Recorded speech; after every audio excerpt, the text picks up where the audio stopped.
We're here at the University of Michigan having conversations between liberal and conservative students. Find common ground, win $20.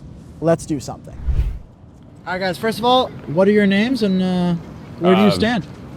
Ethan Perkins. I'm pretty conservative in most of the stuff that I believe. But yeah.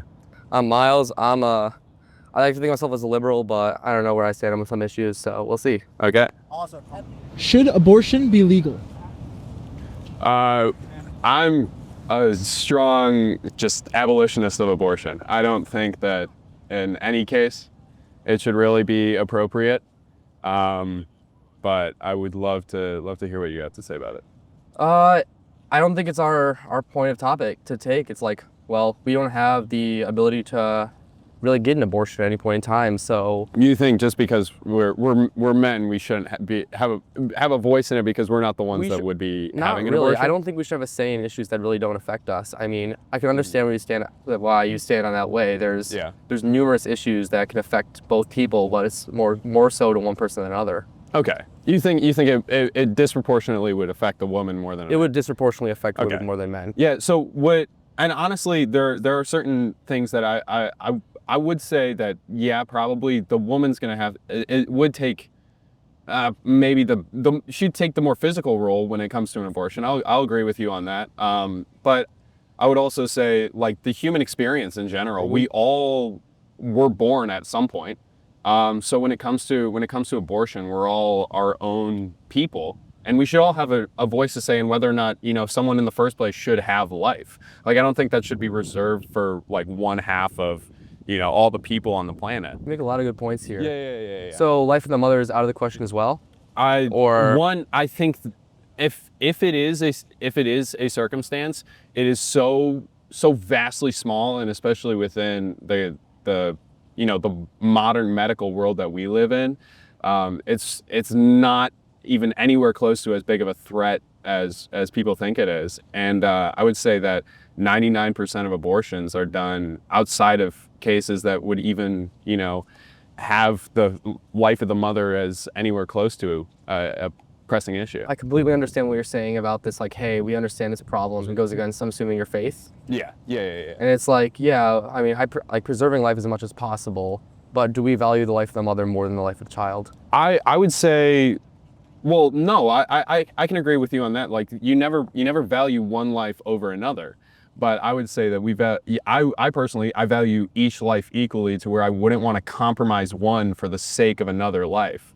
And I think that's something that a lot of people do have a debate on. Mm-hmm. So yeah, well, but I mean, we do, like, you would agree with me when I would say, like, no life is more valuable than someone else's life just because of some other person's decision at one point. The ultimate goal should be to harm the least amount of people as possible. Yeah, I would say, I mean, you can have that exact same reasoning when you talk about things with the military. Yeah. Where when you conduct an operation, you want to harm as few people as you can, because when more people are harmed, especially innocent people, it becomes something that is more of a detriment to a society rather than a benefit. That's completely understandable. So yeah, and I mean, I'm sure if you go after this and think about it a little more, you might see that the case of making an abortion for a vast majority of the population, a lot of times will lead to the harm of people that might be seen as innocent. I mean, of course, you might disagree with me to the extent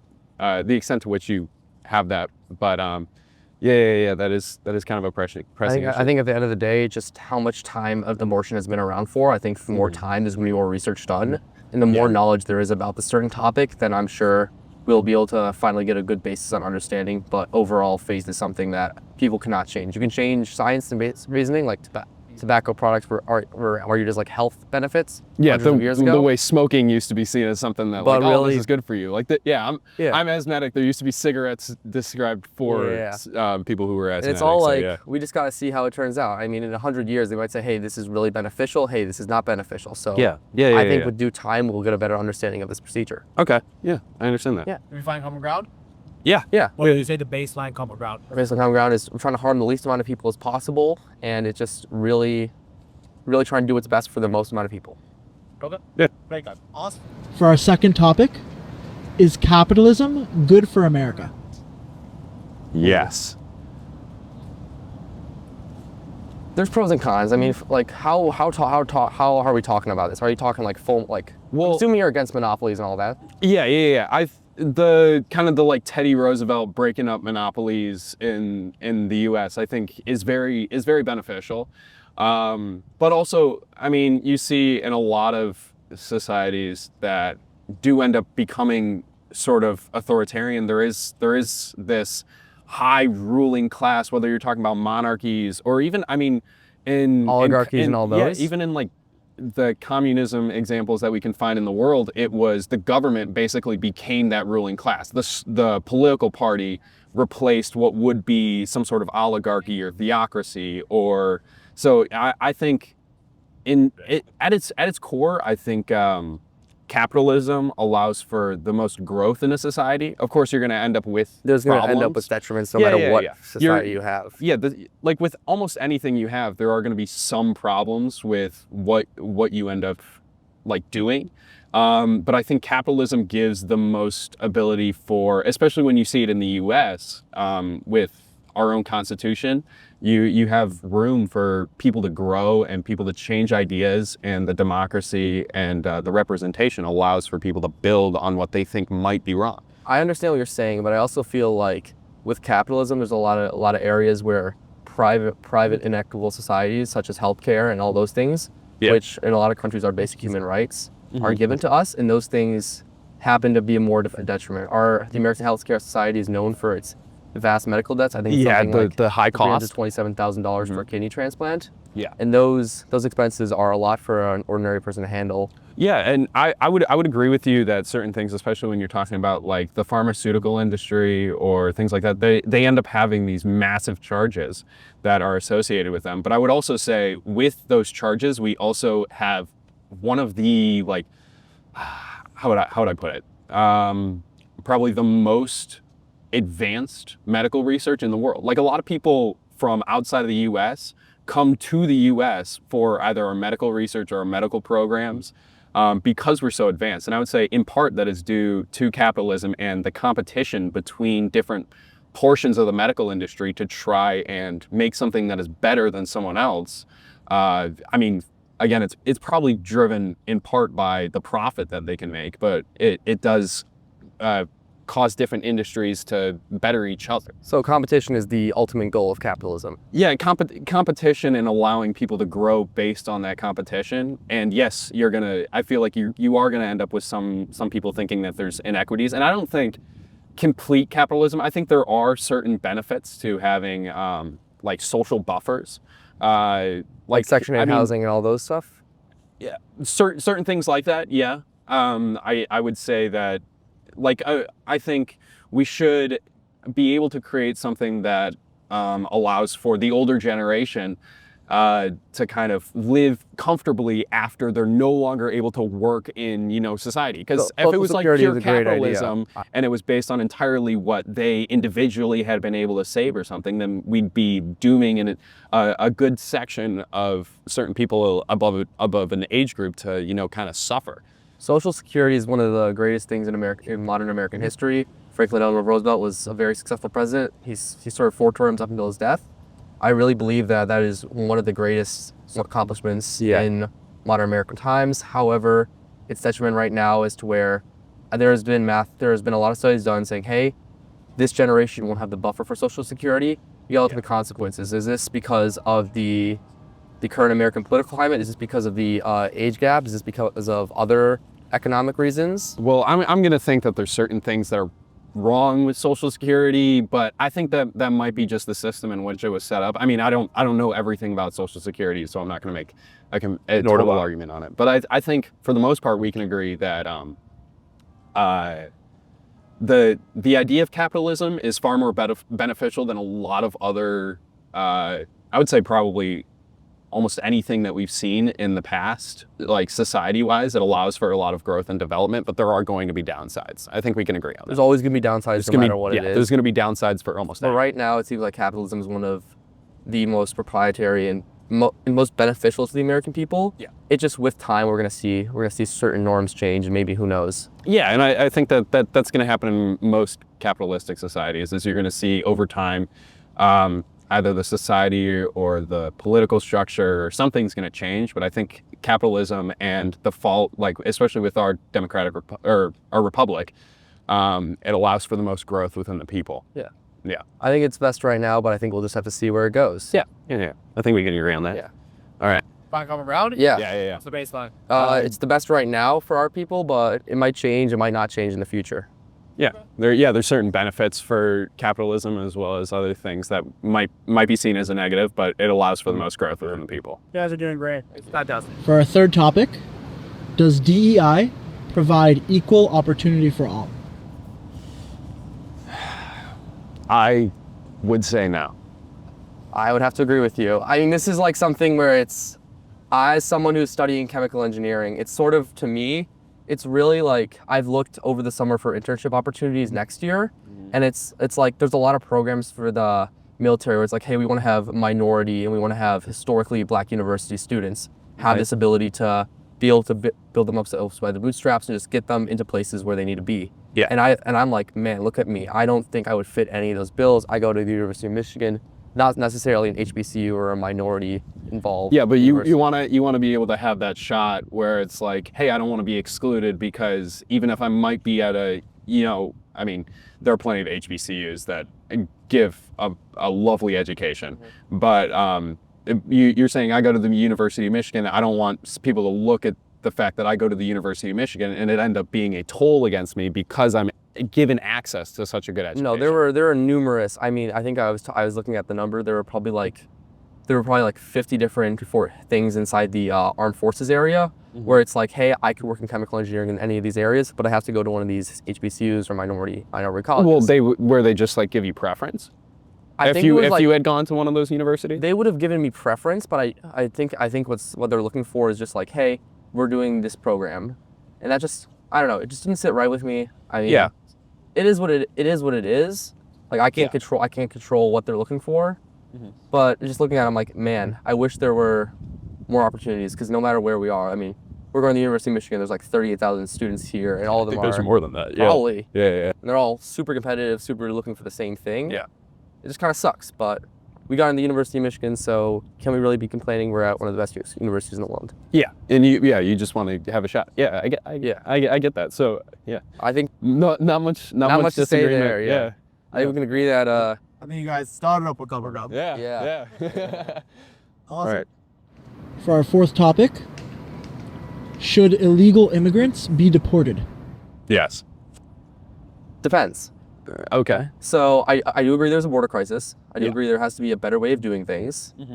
I think one of the first things that I saw that kind of made it like more like out of picture than anything else was a Vivek Ramaswamy Instagram reel, where it was he himself at the northern border, like between the U.S. and Canada, saying, hey, we have this huge border problem. This northern border isn't secure, just like a line of trees.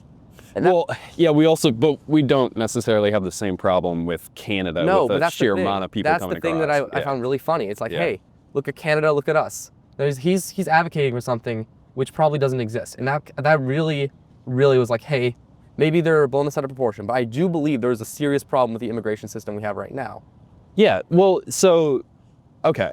Yeah, and I mean we do kind of agree on some of that. What are your thoughts on H-1B visas, the work visas? I think if someone's coming to the U.S. and it's going to end up assuming people are staying in the U.S. for work for like their entire career, and it's their massive benefit to our society. When I mean, think about all the engineers or physicists or things. It's like these are amazing people that we bring into the U.S. who can really start to shape our industry. I think that is really useful. I think we're going a little off topic here because this topic was about illegal it needs to legal immigration. They contribute a lot to taxes. I think that's something that needs to be brought up as well. But I don't think it's really all of the people who are here, because if you're here illegally, you're probably doing your most to have not a direct interaction. Are we talking talking with the about government. like visa violations, or are we talking about like straight up just across the border? Straight up crossing the border, where it's like we don't know who these people are. We don't know where directly where they're from because we have no idea where they are in this country because they came across and like they never interacted with our government, never did anything. So I think that, yeah, that's a vast majority of the illegal immigration that I would talk about. And Do you think we should deport them back to their home country or like another? I would think, yeah, back to a lot of people's home country. I mean, we have an asylum process, and of course, we can help to change our immigration process if we do think it is, corrupt and, somewhat inhumane. But that's part of our government. Yeah. I think we shouldn't, then maybe change up our laws now just because, of course, we feel like it in the moment. There should be, we have a government set There's a up huge problem for with a process immigration right of now. that. I mean, have you seen the news lately? There's been protests outside ICE facilities. There's been protests about all these times. Yeah. But at the same time, it's like we have a problem. The system is flawed. We need to fix the system. But addressing the problem right now, we can't impede our own set of laws that we established because of a momentary feeling. You should be, if you want to change the laws, you should do it through the government. Of course, I'm probably going to have a different view on how the laws should be changed than you do. I think anyone who's in the country illegally should not be in the country because they're basically, people have heard it a million times on the internet. It's like cutting the line. There are people, especially, I know plenty of people. I'm from Dearborn. Half the people in Dearborn are not from the U.S. They're from the Middle East. But they've gone and through all that those immigration people process. Legally immigrated to the U.S. I've lived around immigrants my entire childhood, and so when I hear about people illegally coming into the U.S., and there's also plenty of reason to leave the Middle East, given certain groups conflict over there. And I'm like, you shouldn't therefore cut the line in front of everyone else's immigration for your own sake. I think that's fair. Can we both agree that the system needs to change? Yeah. There should be some changes. So we both agree that the system is flawed and there needs to be some changes. We both disagree about how they should change it, but we both agree that they need to change the system. Back on the ground? Yeah. What is he? System needs to be changed. Yeah, illegal immigration is a problem in the U.S. People who are here illegally most likely shouldn't, but if you want to change the system, it should be done through like the legal process that we already have established and not, momentary Lapses flares of however you feel. We just believe that there needs to be change, but the change between us is just different. We don't know. We both have different views on what needs to be changed and how it needs to be changed, but we both agree there needs to be change. Yeah, if there's change done, it needs to be done through the government, not just, massive, riots or whatever it is. Yeah. All right, for our fifth topic, is Israel committing a genocide? No. Really? I mean, you know who I live with. I don't think Israel is committing a genocide. I mean, I think I look back to especially what the U.S. has done in the past in wars that we were actually proud to be involved in. I mean, you can think about there was plenty of terrible things when we were talking about how we were in Vietnam or when we were in the Middle East and stuff like that, where it's a little like, it's a little dicey. Yeah, it's a little Agent dicey. Orange and all that stuff. Should we have been doing some of that stuff? But I look at what we were doing with like even Nazi Germany during World War II or Japan. Japan was crazy with that stuff. We completely obliterated two populations, and at the end of the conflict, we were like, "Oh yeah, that's fine." And I'm pretty sure the ratio of even civilian deaths to like combatant deaths is far like. We killed way more people that were non-combatants to combatants in World War II than Israel ever did in Gaza. So I completely understand you're saying that. I think it's hard to pin the blame on one party. I think both parties are somewhat responsible for conflict. Mm-hmm. I think the militarization of the Gaza Strip and increased security measures around there have caused some tensions to happen. I understand that maybe there's some more militant members of the Gazan population which have caused more outbursts. There's numerous sides to this conflict. People believe one side, people believe another side. It's just really hard to pinpoint an issue. But I think Israel has done a lot more harm, because I think it's something like 80% of buildings in Gaza are leveled right now. I understand that they might be trying to fix that. I've seen articles saying, hey, Israel has been trying to fix this. But where I stand is this: there have been numerous things where it's like, hey, Hamas has been putting tunnels under hospitals, but I've also seen things like in Tel Aviv, where Israeli missiles are put on top of city centers inside of highly populated areas. Yeah, and also what I would say is Gaza is the size of Rhode a Island, I city think. in the U.S. So it's like if you went to war with a city in the U.S., probably a good portion of that city is going to be destroyed at some point It's in that going to be conflict. destroyed, but So could they like have- when you could say they that have, 80% of buildings in Gaza have been destroyed, I think, well, if there was a bombing campaign against Rhode Island, or you know, could there have been a better way of going about it instead of just completely leveling the city? Could they have gone through smaller operations? well, so the conflict's been going on for so long, and I would say the way that you got to think about it is if you destroy one building, the person who you're fighting is probably not going to go into a destroyed building if they're trying to seek cover or something, or if they're trying to hide from your military. They're probably going to go into a building that is still standing. So the next operation becomes, okay, we're going to destroy the building that they're now in. So if they're in a building, all of a sudden, then that building becomes destroyed. And if the conflict goes on for long enough, most of the buildings in the area are going to be destroyed. And you can see that with most of modern wars. But those reports of where people have been getting food and getting shot, do you think those are over exaggerated? Do you think there's like a reason behind it, or do you think there's like something else that at play? Well, what do you mean? Where Gazans are trying to find some of the humanitarian aid and they're getting I think shot there's like at? there's been the blockade in the Middle East, which has been causing numerous problems. The UN can't get food in; they have to go through Israeli-approved channels. Do you think food needs to be I supplied think people? I think especially when it comes to the Israeli-controlled channels, if you're executing like some sort of military campaign, or you're trying to have some sort of operation, So especially when it do you comes to the think the Gaza UN's Strip, not- you want to is the control UN what not comes doing in good and there? out of the area that you're fighting. I completely understand that. So- but the UN though, they have Yeah. a very, very strong track record of doing right in areas. Yeah, well, I mean Rwanda, but Rwanda was that's a great track record. yes, But we love that. But I think there was some fault on the Israelis for their lapse in judgment and total control of the area. yeah. I think there needs to be a much more thorough investigation. I think the UN's preliminary judgment may have had some misinformation. Well, I also think a thorough investigation needs to come after the conflict's over. There's a ceasefire on right now, but I'm not entirely sure if that's been broken or we have not. to wait till it's completely done. I mean, the peace deal's been signed, but you need to wait till it's come to a peaceful moment where there's not really high tensions between the groups where that is going to set it off. Yes. So I think that's when an investigation would need to happen if you want that. But I'm sure we can agree. Though any loss of Human life is civilian bad. and innocent life is terrible. I mean, we just might disagree on whether one is a perpetrated directly. act We or want just to a kill military anyone action. who is part of this ethnic group. And I would point to the fact that there are plenty of Arabs and Muslims living within the country of Israel who have a decently just normal life. I mean, there's technically Israeli, but they're like Arab judges who work in the court system within Israel. So why if that existed, I wouldn't understand if you're trying to perpetrate a genocide against a group, an entire ethnicity of people, why would you allow that same ethnicity to be part of your government? I think history has shown to repeat itself. I think these two groups have been very, very at odds with each other since 1948. Yeah. And the history behind it shows that there has been numerous conflicts.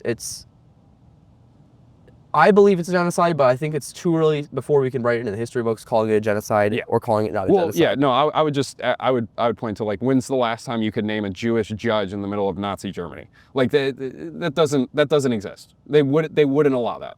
So I would say if you look at Israel and you look at the history of Israel, why would they allow these people that are part of an ethnic group that apparently now they're saying that they're just having an ethnic cleansing against? Why would they allow them to be part of their government and part of a significant part of their society? So I'm just going to bring this up because I know it's modern, but I think it's I can't really pronounce, what's the name of the Israeli defense? The Knesset? Knesset. They recently signed something saying we should annex the West Bank. Is that something that is... I mean, I don't know. It's not valuable. too... There are people there who are considerably ethnic Palestinian, that has a Palestinian authority of its own. Yeah, and I think that's part. Is it crossing a line? As a more conservative person, I kind of want to leave other parts of the world to deal with their things. But That's completely understandable. I think America has too much. I mean, foreign interests. I wouldn't know how to comment on it. I don't know enough about it. So Can we just agree it's too early to tell if it's a genocide or not? We need to wait till the conflict's completely over, or do you think that you can just say it's not a genocide? I would say it's not a genocide, but we can't agree that the loss of innocent life is terrible in any situation. So yeah. That was great. Perfect. Yeah. Are you guys down for one bonus topic? Sure. Why not? Sure. Why not? Yeah. Awesome. All right, bonus topic. Should the U.S. be sending aid to Israel? No. Hard no. We should I not. kind of need to think about that. Yeah. Well, I because didn't I've had certain opinions where I understand Israel has been Israel has been a huge lobby for America. AIPAC has been tranching through our government systems. I think it's something like they've paid billions of dollars to certain candidates over the past few years, on both sides of the line. Yeah. And it's been like, do you support Israel? Do you not support Israel? I mean, I have to say it's a hard no. I think monetary aid can be fine, but in limited amounts. Well, doesn't Israel help with our own They don't. like military complex? They don't. We have no complexes in the Middle East that are in Israeli controlled areas. Well, okay. Yeah. Well, do you think that we should also do you wait, so you're saying we shouldn't send it? We should not send aid. Should we send money to Ukraine? They are in a very strategic position right now. They're right next to Russia. Israel's in the Middle East, but we also have bases in the Middle East. We have bases in Turkey. So it's beneficial to us. Yeah.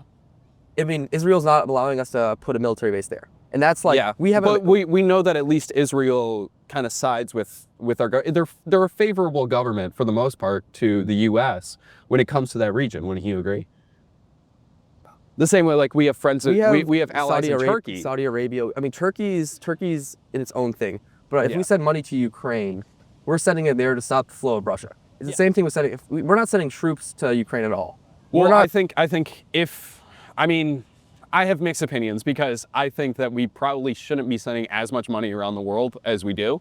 It should be more focused on internal If we were sending money to Israel, I would say if it was anything, there are definitely regimes in the Middle East where Israel is positioned that are very hostile towards the U.S. And if we can keep an ally in that region, I think that would be beneficial. So like you're talking about Iran and those few countries over there. Yeah, we have definitely, the U.S. has definitely had a problem with certain regimes in the Middle East in the past. Understandable. Where I would say that if we were to send money to Israel, we would be sending money there to keep at least somewhat of a friendly presence in the Middle East. I would say if we were to send money to Israel, we would have to do it post like AIPAC. I think AIPAC should be completely outright outlawed. Okay. I think that if we got Israeli influence out of American politics, I'm not talking about like, hey, this Jewish voter saying, hey, we need to send money to Israel. I'm talking about big corporate political action committee donors. I'm saying if we get AIPAC out of the system, I would be much more in favor of sending money to Israel because this is like, hey, this is an American policy. This is why we want to send money to Israel, as opposed to saying completely completely unbound. It's just like, we need to send this amount of money to Israel now. They need weapons. It's completely different. Okay.